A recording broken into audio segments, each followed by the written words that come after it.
기도하겠습니다. 사랑해 주님, 참 감사합니다.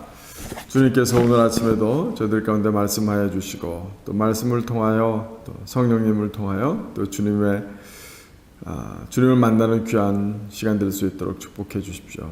감사드리며 예수 그리스도 이름으로 기도드렸습니다. 아멘. 오늘 우리에게 주신 하나님의 말씀은 마가복음 1장 21절에서 28절 말씀입니다. 마가복음 1장 21절에서 28절 말씀 봉독하겠습니다. 그들이 가버나움에 들어가니라. 예수께서 곧 안식일에 회당에 들어가 가르치심에 뭇사람이 그의 교훈에 놀라니 이는 그가 가르치시는 것이 권위 있는 자와 같고 서기관들과 같지 아니함일러라. 마침 그들의 회당에 더러운 귀신 들린 사람이 있어 소리질러 이르되 나사렛 예수여, 우리가 당신과 무슨 상관이 있나이까? 우리를 멸하러 왔나이까? 나는 당신이 누구인지 아노니 하나님의 거룩한 자니이다. 예수께서 꾸짖어 이르시되 잠잠하고 그 사람에게서 나오라 하시니 더러운 귀신이 그 사람에게 경련을 일으키고 큰 소리를 지르며 나오는지라. 다 놀라 서로 물어 이르되 이는 어찌미냐? 권위 있는 새 교훈이로다. 더러운 귀신들에게 명한즉 순종하는도다 하더라. 예수의 소문이 곧 온 갈릴리 사방에 퍼지더라. 아멘.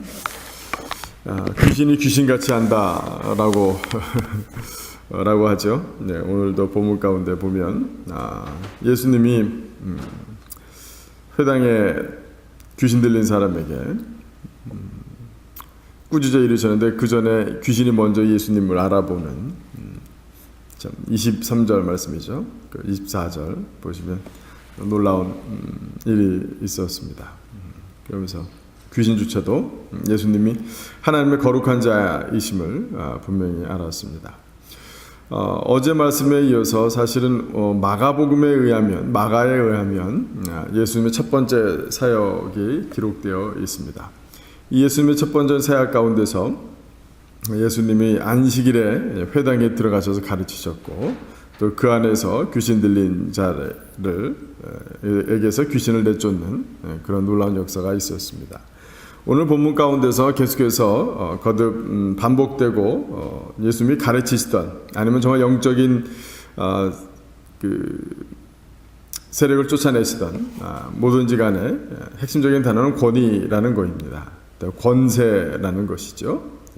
엑수시아라는 표현을 쓰기도 합니다만 헬라에서는요, 이 권위와 권세가 있는 그런 가르침과 그런 사역이 예수님의 사역의 특징이었다라는 것을 오늘 본문을 통해서 확인할 수 있습니다. 이것은 당시에 있었던 이 바리새인들이나 서기관들의 가르침과 달랐고 어떤 랍비와도 달랐습니다. 그래서 이런 권위 있는 새 교훈에 새 교훈이 퍼져나가는 그런 기이하고 놀라운 역사가 있었습니다.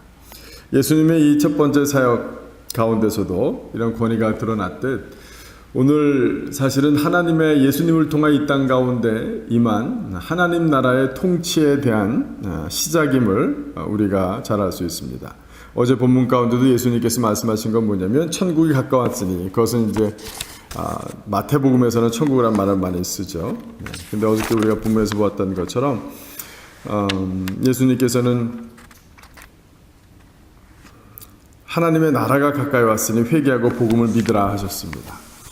예수님의 사역이 시작함으로 말미암아 이 세상의 질서가 바뀐 것입니다. 사실은 이 권위라는 것은 다른 것이 아니라 이 세상을 지배하고 있었던 그런 전통이나 그런 여러 가지 가르침, 그것과 달리 예수님으로 말미암아 하나님의 나라의 새로운 질서가 이 땅 가운데 임하게 되었고, 그것으로 말미암아 사람들은 소망을 갖게 되었고, 사람들은 심지어 자기 혼자 스스로 힘을 할 수 없었던 이런 영적인 세상 가운데도 예수님의 다스림이 시작되었다라는 것을 드러낸 굉장한 그런 사건이었음을 우리는 본문 가운데 확인할 수 있습니다.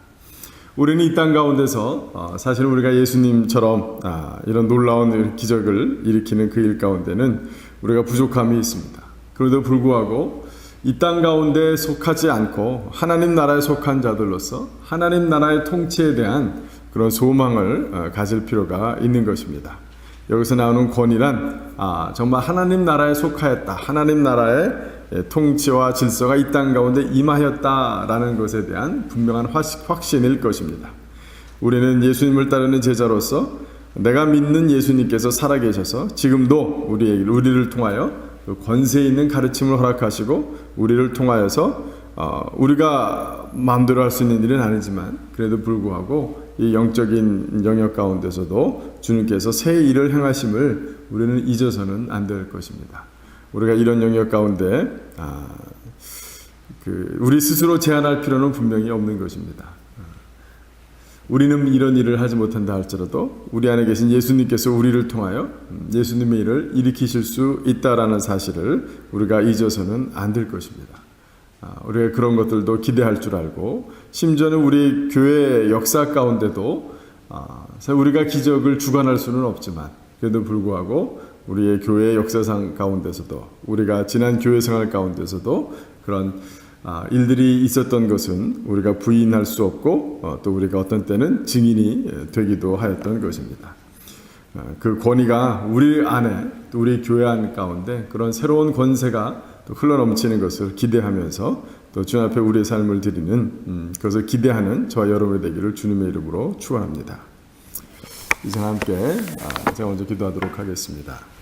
사랑해 주님 참으로 감사합니다. 예수님이 오셔서 전에는 보지 못했던 새로운 권세와 권위가 하나님 가르침 가운데 심지어는 영적인 일 가운데 드러났던 것 잘 압니다. 예수님께서 이곳에 오셔서 가르치셨습니다. 하나님 나라의 복음을 선포하셨습니다. 하나님의 나라의 질서를 이 땅 가운데 가지고 들어오셔서 병자들을 고치시고 귀신 들리는 쫓아내셨으며 연약한 자들을 도우셨습니다. 아버지 하나님 저희는 힘이 없고 연약하지만 하나님 우리도 우리 교회 안에서 그런 일들이 일어나는 것을 기대하고 소망합니다. 하나님 우리를 통하여 당신의 권세 있는 가르침 허락하시고 당신의 권세가 사람들의 영역 가운데 연약함 가운데 온전케 하시는 귀하고 놀라운 역사 저희를 통하여 이루어 주시옵소서. 감사드리며 예수 그리스도 이름으로 기도드렸습니다. 아멘. 오늘 개인의 골방의 시간에 기도해 주실 기도 제목 오늘은 가나의 마시나 폴라나이를 위해서 기도합니다. 폴라니의 마시나 부족들은 남성다움을 시험하는 사로라는 전통을 지키고 있습니다. 그들의 생활이 너무나도 어렵고 생존을 위해서는 고난을 견뎌야 하기 때문에 치열하고 혹독한 시험을 통해 이긴 사람만이 결혼할 수 있는 것입니다. 왜냐하면 폴라니 사람들은 가장 잘 참고 견디는 사람이어야 좋은 남편이 될 수 있는 자질을 갖고 있다고 평가하기 때문입니다. 이들은 무슬림이며 가나뿐만 아니라 서부 아프리카에 있는 대부분의 나라에서 살고 있습니다. 가나에서 폴라나인들이 교회가 세워지고 서부 아프리카에 사는 폴라인들에게도 복음이 전달될 수 있도록 기도합시다. 제가 서부 아프리카를 한번 다녀온 적이 있었는데 서부 아프리카 쪽은 프랑스 지배령이 많이 있어서 영국 지배령과는 달리 프랑스 지배했던 나라들은 복음이 많이 전달되지 못한 그런 역사가 있습니다. 이 시간 또 개인적으로 기도하실 때 가나의 폴라니 부족을 위해서도 기도해 주시면 감사하겠습니다.